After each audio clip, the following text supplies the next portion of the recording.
ஷாலும் கர்த்தருடைய நாமம் மகிமைப்படுவதாக. கர்த்தருக்குள் பிரியமானவர்களே, வேதவசனம் இப்படியாக சொல்கிறது. ஆனாலும் யாக்கோபே, நீ என்னை நோக்கி கூப்பிடவில்லை. ஏசாயா 43:22. கர்த்தருக்குள் பிரியமானவர்களே, ஆண்டவராகிய தேவன் இந்த இடத்துல மிகவும் வேதனையோடு அவர் சொல்லுகிறார், நீ என்னுடைய தாசன், நீ என்னுடைய இஸ்ரவேல், நீங்கள் என்னை என்ன பண்ணல, தேடவும் இல்லை, என்னை நீங்கள் நோக்கி கூப்பிடவும் இல்லை என்று சொல்கிறார். ஆண்டவர் சொல்ல, நான் தெரிந்து கொண்ட என்னுடைய ஜனம் என்று கூட ஆண்டவர் சொல்கிறார்.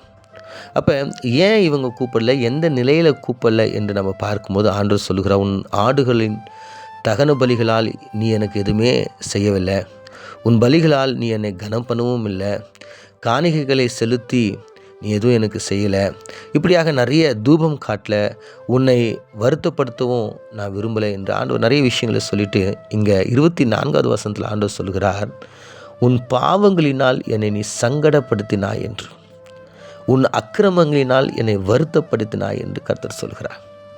அப்போ தேவனுடைய பிள்ளைகளாக இருக்கிற நீங்களும் நானும் இந்த பகுதியை தியானிக்கும் போது தெரிந்து கொள்ளுகின்ற ஒரு காரியம் என்னன்னா, அநேக தேவ பிள்ளைகள் இன்றைக்கும் நான் செய்தது பாவம் என்று உணராமல் இருக்கிறாங்க.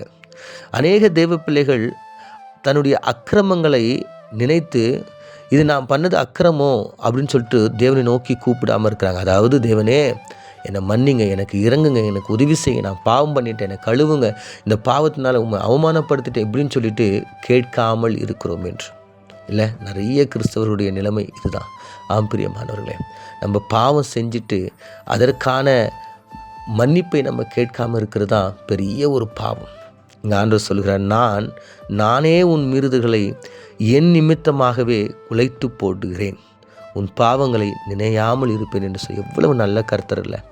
பிரியமானவர்களே, இன்றைக்கி ஒருவேளை நீங்கள் பாவம் செய்து அக்கிரமம் செய்து தேவனுடைய சித்தத்திற்கு சத்தத்திற்கு நீங்கள் விலகி இருப்பீர்கள் என்றால், யாக்கோபை போல நீங்கள் அவரை நோக்கி கூப்பிடாமல் இருந்து விடாதபடிக்கு, அதாவது யாக்கோபு என்றால் அவருடைய வம்சம், சந்ததி, அவருடைய பிள்ளைகள் இருந்தது போல நீங்களும் இல்லாதபடிக்கு கர்த்தரை நோக்கி நம்ம கூப்பிடுவோம். நம்முடைய பாவங்களையும் நம்முடைய அக்கிரமங்களையும் ஒப்பு கொடுத்து மன்னிப்பையும் இரக்கத்தையும் தயவையும் நம்ம பெற்றுக்கொள்ளலாம். கண்களை மூடி செபிப்போம். ஆண்டவரே, எங்களை அதிகமாய் நேசிக்கிறேங்க நல்ல தகப்பனே.